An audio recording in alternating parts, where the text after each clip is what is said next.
All right, Shalom. This is your brother Shamak out of the Great Millstone Atlanta Camp. Before I get started with the lesson, I want to first start by giving all the glory, if any praises unto Yahweh, Ba'ashim, Yahweh Shai, Ba'ashim, Rachah Kadash. Double honors to the apostles and elders of Great Millstone who teach and rule well. Shalom to the sincere brothers, push teaching truth across the four corners of the earth, all around the world. All right, and Shalom to you sincere believers. Okay, here with another prophecy chapter of Isaiah chapter 11.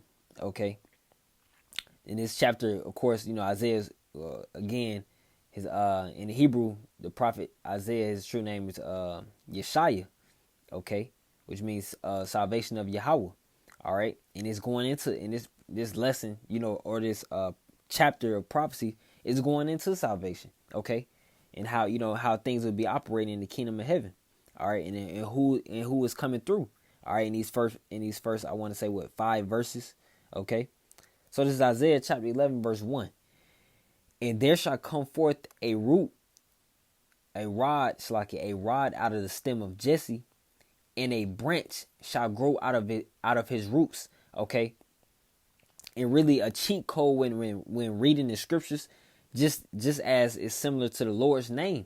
We know for a fact that the Lord's name, when it of course translated into the characters in Hebrew, it translates to Yahweh. All right, it's the Lord's name because the Lord in the scriptures in the Holy Bible is capitalized all throughout the scriptures. Capitalized, all right? But another cheat code, all right, and a key thing to recognize are capital letters, okay, within the scriptures. So you see this, you see the word branch here in the first verse, all right? This how you know it's a very serious matter, and usually is but in this case is referring to Yahweh Shai, all right? That's one of those key. That's really a key note when reading the scriptures. All right, and it allows you to get have a cheat code. All right, of course, if you have an ear, let them hear. Whoever can understand and believe that through faith. All right, but verse 2, okay. And the spirit of the Lord shall rest upon him, like the spirit of wisdom and understanding, the spirit of counsel and might, the spirit of knowledge and of the fear of the Lord. It shall make him of quick understanding in the fear of the Lord.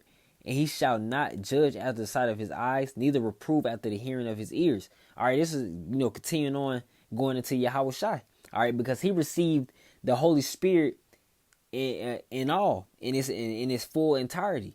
Okay, where in contrast with the men of the Lord now today, it's in spurts. It's dispersed. It's more dispersed out between the brotherhood. Okay, that's why you get trade talents with each other, man. All right, but Yahweh Shai, he received it with all of it. Okay, it was made quick. Okay, but verse 4 it says, "But with righteousness shall he judge the poor and reprove with equity for the meek of the earth, and he shall smite the earth with the rod of his mouth, and with the breath of his lips shall he slay the wicked. And righteousness shall be the girdle of his loins, and faithfulness the girdle of his reins." See, okay. So those first 5 verses were definitely going into Yahweh Shai. All right. And now these next verses are going to the kingdom of heaven. Okay. In verse 6 says, "The wolf also shall dwell with the lamb, and the leopard shall lie down with the kid." All right. And of course, this kid being an Israelite kid. Okay. Because what? The kingdom of heaven is only for the Israelites. Okay. The kingdom of heaven is only for the Israelites. Salvation is only for Israel. Okay. You know what? Just to, of course, you want to back up everything we say. Just quick, Isaiah chapter 45, verse 17. It reads, "But Israel shall be saved with the Lord, in the Lord, with an everlasting salvation. Ye should not be ashamed nor confounded, world without end." All right, so salvation and everlasting life is only for the Israelites. Okay, only for the Israelites. Must always make mention of that because it is a serious matter, and because it is this world is full of lies, man.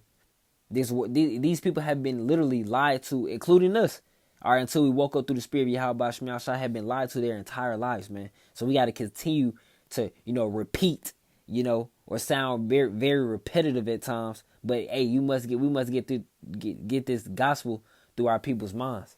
All right. So verse 6 again, it says, "The wolf also shall dwell with the lamb, and the leopard shall lie down with the kid, and the calf and the young lion and the fatling together, and a little child shall lead them." All right. So, and that little child being an Israelite child, man. Okay. Because the kingdom of heaven is truly for the Israelites, that we just point out with Isaiah chapter 45, verse 17. All right. Verse 7. And then basically these animals are going to get along in the kingdom of heaven, man. It's not going to be a hunting fest. Okay. Verse 7 says, and the cow and the bear shall feed, their young ones shall lie down together, and the lion shall eat straw like the ox. All right. So basically, it's going to be the lion's going to be similar to what? Vegetarians, man. All right. Eating grass, man. Okay. Still going to be lions, still going to be mighty, man. This is the kingdom of heaven that we're talking about, you know. But this chapter of Isaiah, Isaiah chapter 11, gives you that imagery in your mind, like, damn, it's gonna be, everybody's gonna be getting along, man. You know, this is literally no more war. Okay, verse 8. Check this out. It says, "And the sucking child, Israelite child, shall play on the hole of an asp, and the weaned child shall put his hand on the cockatrice den." Okay, and that asp. Let's get that, because I was questioning, like, what's an ass? What's an ass? Truly a snake, man. You see? A reptile. All right? So the child is going to be, hey, this is going to be a regular thing, man. All right? Going on in the kingdom of heaven. Okay? In the kingdom of heaven. Not now. All right? You try it now, man. Hey, it's on you. But verse 9, okay? "They shall not hurt nor destroy all my holy mountain." And the Lord, holy government, of course, is going to start with the elect, but it's referring to the nation of Israel. All right, we're that separate government. Okay, we're that separate nation, man. All right. It says, "For the earth shall be full of the knowledge of the Lord, as the waters cover the sea." Okay. It says, "In that day there shall be a root of Jesse, which shall stand for an ensign of the people. To it shall the Gentiles seek, and his rest shall be glorious." All right, and we already mentioned, okay, that the first 5 verses referring to Yahweh Shai, that root of Jesse. Nothing has changed within this chapter. Still referring to Yahweh Shai. Okay, and those Gentiles being the Israelite foreigners, they're going to seek. Okay, and they're going to, of course, come about his glorious return. Okay. But verse 11, verse 10, of course, just backs up verse 11. Okay, verse 11 says, "And it shall come to pass in that day that the Lord shall set his hand again," deliverance, all right, salvation, all right. It says that the Lord shall set his hand again the second time to recover the remnant of his people, a select few. Okay, it says, "Which shall be left from Assyria and from Egypt and from Pathros and from Cush." All right, Kush being Ethiopian, it says from Elam. So the landmasses of Pakistan, India. All right. It says from Shinar and from Hamath and from the islands of the sea. Hey, so for all around the world, okay, the Lord's gonna be gathering, all right, the nation of Israel, okay, the Israelites, okay, because what? We were scattered through the curses. Let's get that. And that was prophecy. And that was fulfilled, man. This is Deuteronomy chapter 28. Verse 64, it reads, "And the Lord shall scatter thee among all people." See, among all nations, all over the world. So the Israelites are scattered all around the world. Okay. And brothers are teaching all around the world. That's how you know we're at the end, man. Israelites are waking up. All right. To the truth. Okay. To the true nationality, the true identity. And of course, waking up to prophecy and serving Yahweh B'Shem Yahweh Shai. Continue on, it says, "From one end of the earth, even unto the other." See, that shows you that it's all around the world. It says from one end of the earth even unto the other. All sides, man. It says, "And there shall serve other gods," see, other powers, other philosophies, other traditions, other customs. All right. That's what he turned us over to, because we turned our back on Yahweh B'Shem Yahweh Shai. So we suffered that, man. We worshiped vanity. Okay. And now we're ashamed of it, But continue on, says, "Which neither thou nor thy fathers have known, even wood and stone." All right, you got wood easily can symbolize the Christian cross, in the cobblestone of the Muslim faith. All right, these are just examples of these false customs and traditions and philosophies, man, that we were turned over to through the curses, through the Lord cursing his people. All right, but he's also going to recover the remnant, man. All right, he's going to give deliverance to a select few. All right. And that select few, don't get that number misconstrued. That's still millions of people. All right. But millions is small when you have, a greater number of Israelites on the earth, billions, if I'm not mistaken, man. All right, you can't number the nation of Israel as the sand of the sea. All right, so there's no telling how true or how high that number is, man. Okay, but verse 68, you must grab this as well. It says, "And the Lord shall bring thee into Egypt again." Egypt referring to bondage, okay, slavery. It says, "Bring thee into Egypt again with ships, by the way whereof I spake to thee. Thou shalt see it no more again," referring to our homeland. Okay, until Yahushua comes back, then we'll get to enjoy our land, man. It says, "And there ye shall be sold unto your enemies for bondmen and bondwomen, and no man shall buy you." No man is going to be able to redeem us except Yahushua. All right, that's why it's so important to believe in Yahushua, man. Believe in Yahweh Bashim Yahushua at that. All right, so this is Isaiah chapter 11, verse 12.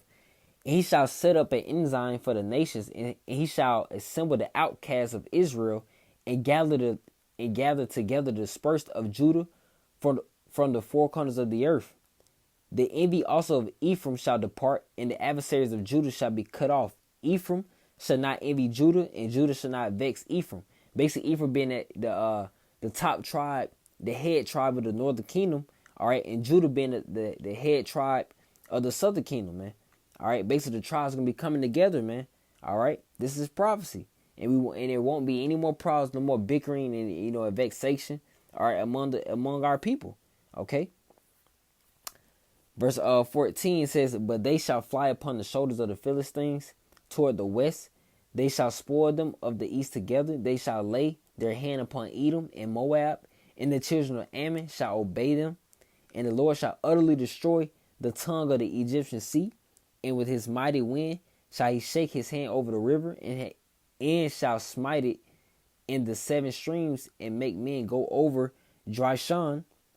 And there shall be an highway for the remnant of his people, which shall be left from Assyria, like as it was to Israel in the day that he came up out of the land of Egypt." All right, so deliverance is awaiting the Israelites, man. Ultimately, of course. All right, the remnant of his people that's possessive. Okay, so we got something to look forward to, which is deliverance. All right, in escaping. All right, the destruction, the plagues, the evils that are coming to this place, man, coming to this earth. All right, we having a way to escape, man. This and Isaiah basically prophesied this, man. Okay, he prophesied all these things. Okay, and it's left here for the men of the Lord and sincere believers to take heed to. So, Lord willing, that lesson pertaining to Isaiah chapter 11 was edifying. I want to end off by giving all the glory, infinite praises unto Yahweh, Ba'ashim Yahushai, Ba'ashim Rakakadash. Double honors to the apostles and elders of Great Millstone. R.A. Shalom. Abba, keep the faith.